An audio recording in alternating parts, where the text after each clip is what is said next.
அன்பு உறவுகளுக்கு இனிய வணக்கங்கள். இன்றைய பதிவுல துலாம் ராசி அன்பர்களுக்கான குரு பெயர்ச்சி பலன்களை தான் பார்க்க போறோம். குரு பகவான் வரும் 2025 மே மாதம் 14ஆம் தேதி புதன்கிழமை அன்னைக்கு ரிஷபத்திலிருந்து மிதுனத்துக்கு, அதாவது மிருகசுரிஷம் 3ஆம் பாதத்துக்கு பயிற்சியாக போறார். கிட்டத்தட்ட ஓராண்டு காலகட்டத்துக்கு இந்த மிதுன ராசியில குரு பகவான் சஞ்சாரம் செய்ய போறார். இந்த ஓராண்டுல 118 நாட்களுக்கு வக்ரகதியில சஞ்சாரம் செய்வார். இந்த ஓராண்டு உங்க ராசிக்கு குரு பகவான் என்ன மாதிரியான பலன்களை கொடுக்க போறார், உங்க வாழ்க்கையில என்னென்ன மாதிரியான மாற்றங்கள் நிகழ போதுங்கிறத இந்த பதிவுல தெளிவாகவும் விரிவாகவும் பார்க்க போறோம். நிறைய பயனுள்ள தகவல்கள் இந்த வீடியோல உங்க ராசிக்கு கொடுத்திருக்கோம். கொஞ்சம் கூட வீடியோவை ஸ்கிப் பண்ணாம முடிஞ்ச வரைக்கும் முழுமையா பார்க்க முயற்சி செய்யுங்க. வீடியோல கொடுக்கப்பட்டிருக்க பலன்கள் ஆண் பெண் இருப்பாளருக்கும் பொருந்தக்கூடிய பலன்கள். துலாம் ராசியை பொறுத்த வரைக்கும் சித்திரை 3, 4ஆம் பாதங்கள், சுவாதி 1, 2, 3, 4ஆம் பாதங்கள், விசாகம் 1, 2, 3ஆம் பாதத்தை உள்ளடக்கியது துலாம் ராசி.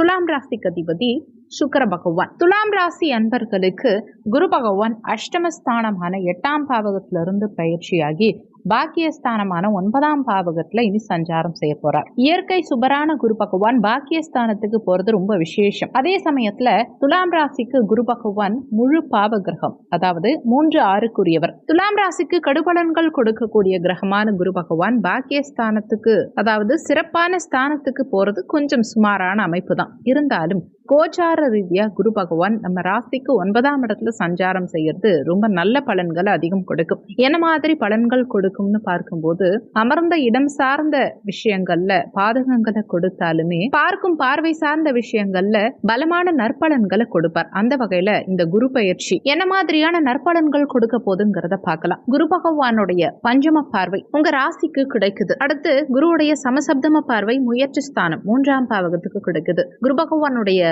பாக்கிய பார்வை பஞ்சமஸ்தானத்துக்கு கிடைக்குது. கூடவே 4, 5க்குரியவரான சனி பகவான் ருணரோக சத்ருஸ்தானமான 6ஆம் பாவகத்துல குருவுடைய வீட்டுல சஞ்சாரம் செய்யறார். அங்கிருந்து குருவுடைய 10ஆம் பார்வை உங்க 3ஆம் பாவகத்துக்கு கிடைக்குது. இந்த காம்பினேஷன் எல்லாம் அனலைஸ் பண்ணி பார்க்கும்போது சனி பகவான் சிந்தனை தெளிவை கொடுப்பார். ஒரு விஷயம் வேணும்னா வேணும், அதுக்காக ரொம்ப தீர்க்கமா முயற்சி செய்யறதுக்கு தயாராவீங்க. அது உங்க பிசினஸா இருக்கலாம், கெரியரா இருக்கலாம், உங்க ஜாப், ஃபியூச்சர், மாணவர்களா இருந்தா கல்வி சம்பந்தப்பட்ட விஷயங்கள், இந்த மாதிரி எந்த விஷயமா இருந்தாலும் தீர்க்கமான முடிவுகளை ஆணித்தனமா எடுப்பீங்க. ரொம்ப ஸ்ட்ரென்த்தா இருக்கும் அந்த நீங்க எடுக்கக்கூடிய முடிவுகள். அதே மாதிரி அந்த முடிவை செயல்படுத்துறதுக்கு முயற்சி பண்ணுவீங்க. எடுக்கும் முயற்சிகள்ல எந்த ஒரு மாற்றமும் இல்லாம ஸ்டாண்டர்டா இருப்பீங்க. மென்டலி இருந்த குழப்பங்கள் எல்லாம் விலக ஆரம்பிக்கும். புத்தி தெளிவு பிறக்கும். நிறைய பிரஷர் கண்டிப்பா இருக்கும். ஏன்னா 4, 5க்குரியவர் 6ஆம் இடத்துல இருக்கார். அப்போ மென்டலி பிரஷர் கொஞ்சம் இருக்கத்தான் செய்யும். இருந்தாலும் சரியான முடிவுகளை இந்த காலகட்டத்தில் நிச்சயமா எடுப்பீங்க. எது தேவை எது தேவையில்லை அப்படிங்கிற மைண்ட் செட்டை குருவுடைய பார்வை நமக்கு கொடுத்துரும். அதே மாதிரி ஏதாவது ஒரு விஷயத்துல நெகட்டிவா போயிட்டு இருந்தது அப்படின்னா, இல்ல நெகட்டிவா யோசிச்சிங்க அப்படின்னா அதை இனிமே பாசிட்டிவா யோசிப்பீங்க, பாசிட்டிவா கன்வெர்ட் பண்ணுவீங்க. நம்ம பெயர் புகழுக்கு எந்த பங்கமும் வராம நமக்கு சாதகமா அந்த நெகட்டிவான விஷயத்த கூட எப்படி மாத்திக்கிறது அப்படிங்கிற மைண்ட் செட் இப்ப டிஃபால்ட்டா கிரியேட் ஆக ஆரம்பிக்கும் துலாம் ராசி அன்பர்களுக்கு. அடுத்து குருவுடைய சமசப்தம பார்வை 3ஆம் இடம், இளைய சகோதர ஸ்தானம், தைரிய வீரிய ஸ்தானம், உபஜய ஸ்தானம், இந்த இடத்துக்கு பதியுது. கூடவே சனியுடைய பார்வையும் இங்க கிடைக்குது. இந்த காம்பினேஷனை பொறுத்த வரைக்கும் ஒரு பக்கம் பய உணர்வு இருக்கும், அதே சமயத்துல ரொம்ப தைரியமாவும் இருப்பீங்க.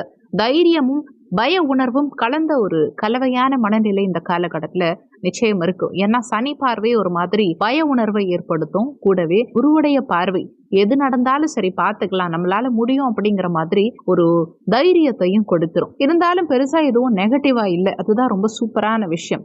ஆரம்பத்துல கொஞ்சம் பதட்டமா குழப்பமா போனாலுமே எண்ட் ஆஃப் த ரிசல்ட் நமக்கு ஃபேவரா தான் இருக்கும். நீங்க எடுக்கும் முடிவுகள், உங்களை சுத்தி எல்லாருமே உங்களுக்கு சப்போர்ட்டிவா இருப்பாங்க. உங்க முடிவுகள் சிறப்பாகவே இருக்கும். அடுத்து இளைய சகோதரத்துவம் சார்ந்த வகையில ஒரு சில வருத்தங்கள் ஏற்படும். இருந்தாலுமே இளைய சகோதர வகையில அவங்களுடைய ஒத்துழைப்பும் இந்த காலகட்டத்துல சிறப்பாகவே கிடைக்கும். ஆனா சனியோடைய பார்வையும் இங்க இருக்கு இல்லையா, அதனால ஒரு சில விஷயங்கள்ல இளைய சகோதர உறவுகள் உங்களுக்கு எதிராக செயல்படுறதுக்கும் வாய்ப்புகள் உண்டு. அது மட்டும் இல்லாம அவங்களுடைய உடல் ஆரோக்கியம் சார்ந்த வகையிலையும் சனியுடைய பார்வை ஒரு சில மன வருத்தங்களை நிச்சயமா ஏற்படுத்தலாம். ஆனா குருவுடைய பார்வை எல்லாத்தையும் சரி பண்ணும். உறவு நிலை வகையில முன்னேற்றம் காணக்கூடிய அமைப்பு, அந்யோன்யம் பெருகக்கூடிய அமைப்பு, அவங்களுடைய ஆரோக்கியத்தை சிறப்பாக்கக்கூடிய அமைப்பு, இப்படி ஓவராலா எல்லாத்தையுமே பாதுகாத்து குரு பகவானுடைய பார்வை உங்களுக்கு முன்னேற்றகரமான மங்களகரமான சூழலை உண்டாக்கும். அடுத்து 6ஆம் இடத்துல சனி, அது நல்ல நிலையில தான் இருக்கார். இந்த சனி உங்களுக்கு சத்ரு நாசத்தை நிச்சயமா கொடுப்பார். அதாவது எதிரிகளை அழிக்கக்கூடிய வல்லமை பிறக்கும். இந்த நேரத்துல ஒரு விஷயத்த நீங்க முயற்சி பண்றீங்க அப்படின்னா அதுல போட்டியே இல்லாம ஜெயிக்கக்கூடிய சூழல் உண்டாகும். அதே சமயத்துல ஏதாவது போட்டிகள் வந்தா கூட அவங்க ஆட்டோமேட்டிக்கா விலகிடுவாங்க. எதிரிகளை வெல்லக்கூடிய சூழல் இந்த காலகட்டத்துல சிறப்பா இருக்கும். சிம்பிளா உபஜயஸ்தானத்துக்கு குருவுடைய பார்வை கிடைக்கிறது. நீங்க எந்த முயற்சி எடுத்தாலும் சரி, எடுக்கும் முயற்சிகள் அனைத்திலும் வெற்றி கிடைக்கும். எதிரிகளுடைய தொல்லை இல்லாம, தொந்தரவுகள் இல்லாம நீங்க ஒரு விஷயத்தை அடையறதுக்கு அற்புதமான காலகட்டம் இது. முயற்சிகள்ல வெற்றி. 3ஆம் அதிபதி பாக்கியஸ்தானத்துல இருக்கார். குறுகிய கால பயணங்களை நிறைய மேற்கொள்வீங்க. வெளிநாட்டு பயணங்கள் மேற்கொள்வதற்கான சூழல் சிறப்பா இருக்கு. குறுகிய காலத்துக்கு வெளிநாட்டு யோகத்தை அனுபவிப்பீங்க. வெளிநாடு போயிட்டு வரதுக்கான பாக்கியம் உண்டாகும். தொழில் நிமித்தமாவோ, உத்தியோக நிமித்தமாவோ, அல்லது பர்சனலா உங்க ஏதாவது ஒர்க்கு சம்பந்தமாவோ வெளிநாடு, வெளி மாநிலம், அதனால ஆதாயமும் உண்டாகும். அட்லீஸ்ட் வெளியூருக்காவது போயிட்டு வரதுக்கான வாய்ப்புகள் இந்த காலகட்டத்தில் கிடைக்கும். நீங்க ரொம்ப நாளா ஏதாவது ஊருக்கு போறதுக்கு ஆசைப்பட்டுட்டு இருந்திருப்பீங்க. அந்த ஊருக்கு போயிட்டு வரதுக்கான பாக்கிய வாய்ப்புகள் இந்த காலகட்டத்தில் நிச்சயம் கிடைக்கும். உங்க கம்யூனிகேஷன் ஸ்கில் ரொம்ப எக்ஸ்ட்ராடினரியா இருக்கும். நீங்க எடுத்து சொல்ற விதம், மற்றவங்களோட நீங்க கம்யூனிகேட் பண்ற விஷயம், அதெல்லாம் சக்சஸ் ஆன ஒரு பாதையை நோக்கி பயணிக்க ஆரம்பிக்கும். அடுத்து கணினி துறையில ஒர்க் பண்றவங்க, கணினி துறை சார்ந்த துலாம் ராசி அன்பர்கள், ரிசர்ச் சம்பந்தப்பட்ட துலாம் ராசி அன்பர்கள், இவங்களுக்கெல்லாம் ரொம்ப கிரேட்டான டைம் பீரியட். ஆராய்ச்சி துறைக்கு அதிகமான ஒரு முன்னேற்றத்தை கொடுக்கும். அடுத்து குருவுடைய பார்வை 5ஆம் இடம், பூர்வ புண்ணிய ஸ்தானம், காதல் ஸ்தானம், குழந்தை ஸ்தானம், மன அமைதியை கொடுக்கக்கூடிய ஸ்தானம், பதவி உயர்வை கொடுக்கக்கூடிய ஸ்தானம், புத்திர பாக்கியம், பிள்ளைகளுடைய நலன் சார்ந்த விஷயம், குலதெய்வம் சார்ந்த விஷயம், பூர்வீக சொந்த பந்தம் சார்ந்த விஷயம், இதுலெல்லாம் ஒரு மாதிரி கலக்கங்கள் ஏற்படுற மாதிரி ஏற்பட்டு எண்ட் ரிசல்ட் உங்களுக்கு ஃபேவரா கொண்டு போகும். குழந்தை பாக்கியத்துல சின்ன சின்ன தடை தாமதத்தோட இறுதியில மருத்துவ செலவுகளோட குழந்தை பாக்கியம் சிறப்பா கொடுக்கும். பிள்ளைகள் சார்ந்த வகையில நிறைய வருத்தங்கள், மன வருத்தங்கள்,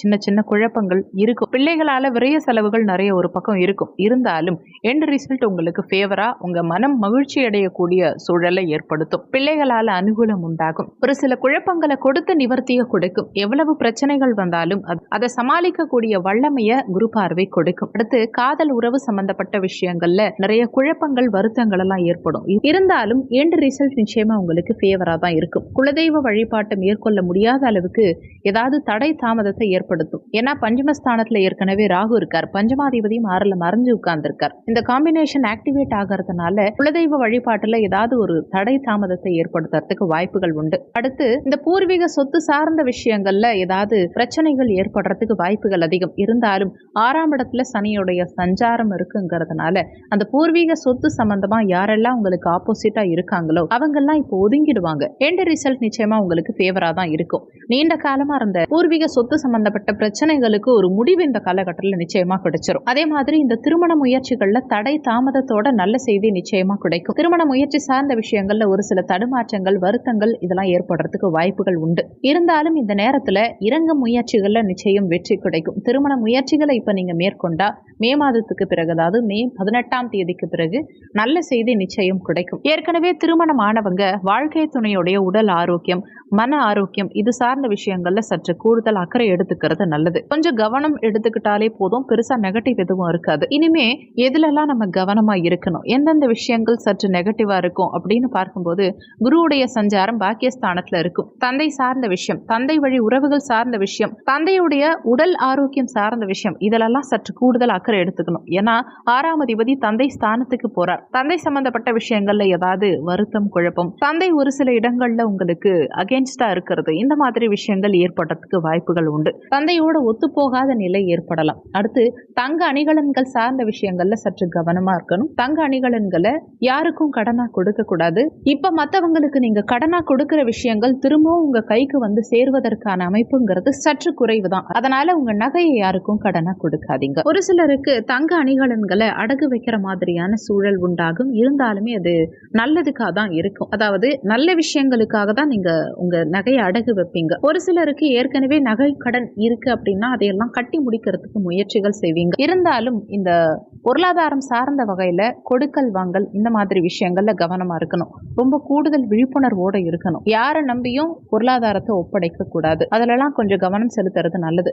அடுத்து 4, 5க்குரியவர் 6ல மறைஞ்சிருக்காரு இல்லையா, அதனால தாய் வழி உறவுகள், தாய் சம்பந்தப்பட்ட விஷயம், தாயோடைய உடல் ஆரோக்கியம் சார்ந்த விஷயம், தாயோடைய உறவு நிலை சார்ந்த விஷயம், இதெல்லாம் சற்று கூடுதல் விழிப்புணர்வோடு இருந்துக்கணும். அதே மாதிரி இப்ப நம்ம செஞ்சுட்டு இருக்க விஷயம் கரெக்டா, நம்ம போற பாதை சரியானதா அப்படிங்கிற சந்தேகம் நம்ம மேல நமக்கே வரும். அதே மாதிரி உடல் ஆரோக்கியத்திலையும் மன ஆரோக்கியத்திலையும் கூடுதல் விழிப்புணர்வு கட்டாயம் தேவை. ஏன்னா 4ஆம் அதிபதி 6க்கு போனாலும் சரி, 6க்குரியவன் 6ஆம் இடத்துக்கு வந்தாலும் சரி, உடல் ஆரோக்கிய ரீதியா ஏதாவது குழப்பங்களை பண்றதுக்கு வாய்ப்புகள் அதிகம். அதனால மன ஆரோக்கிய ரீதியா சில பிரச்சனைகள் ஏற்படலாம். டைமிங்க்கு சாப்பிடுங்க, டைமிங்க்கு தூங்குங்க, ஹெல்த்தியான உணவுகளை எடுத்துக்கோங்க, தேவையில்லாத சிந்தனைகளை குறைக்க முயற்சி பண்ணுங்க. மென்டலி தேவையில்லாத ப்ரெஷர் இருக்குன்னா கொஞ்சம் மெடிடேஷன் பண்ண முயற்சி பண்ணுங்க. கோவில் குளங்களுக்கு போயிட்டு வாங்க, உங்களுக்கு பிடிச்ச இடங்களுக்கு போயிட்டு வாங்க, உங்க இஷ்ட தெய்வ வழிபாடு பண்ணுங்க. முடிஞ்ச அளவுக்கு தான தர்மங்கள் நிறைய பண்றதுக்கு முயற்சி பண்ணுங்க. அது நமக்கு மன ரீதியா இருக்கக்கூடிய தாக்கங்களை நிச்சயமா குறைக்கும். வண்டி வாகனங்கள் சார்ந்த வகையில ஏதாவது தொடர்ச்சியா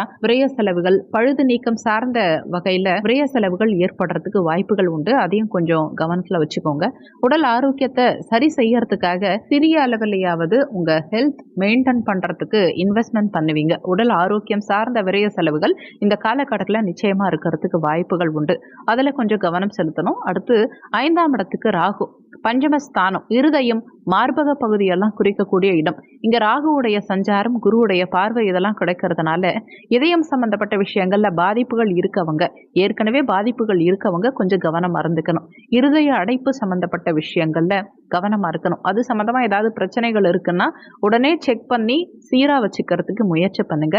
இந்த மார்பக பகுதிகளில் ஏதாவது வலியோ இல்ல தேவையில்லாத தொந்தரவுகளோ, சளி தொந்தரவு, இந்த மாதிரி பிரச்சனைகள் ஏற்படுறதுக்கு வாய்ப்புகள் உண்டு. அதுலலாம் கொஞ்சம் கவனமா இருக்க முயற்சி பண்ணுங்க. அது இல்லாம தொடைப்பகுதி, இடுப்பு, முதுகெலும்பு சம்பந்தப்பட்ட விஷயம், சிறுநீரகம் சம்பந்தப்பட்ட விஷயம், ஜீரண உறுப்புகள் சம்பந்தப்பட்ட விஷயம், வயிறு சம்பந்தப்பட்ட விஷயம், இதெல்லாம் கொஞ்சம் கவனமா இருக்க முயற்சி பண்ணுங்க.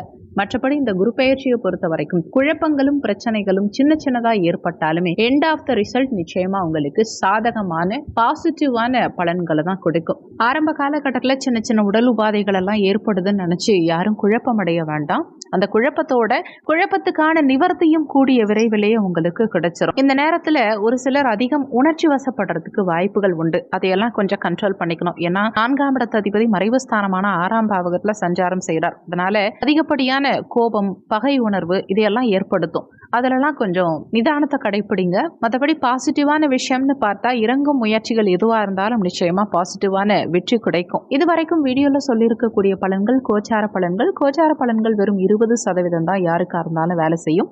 மற்ற 80% உங்க சுயஜாதகப்படி தான் வாழ்க்கையில எல்லாமே நடக்கும். இந்த வீடியோல உங்களுக்கு ஏதாவது சந்தேகம் இருந்தா கீழே இருக்க கமெண்ட் செக்ஷன்ல சொல்லுங்க. நன்றி. மற்றும் ஒரு நல்ல பதிவோடு மீண்டும் உங்களை சந்திக்கிறோம்.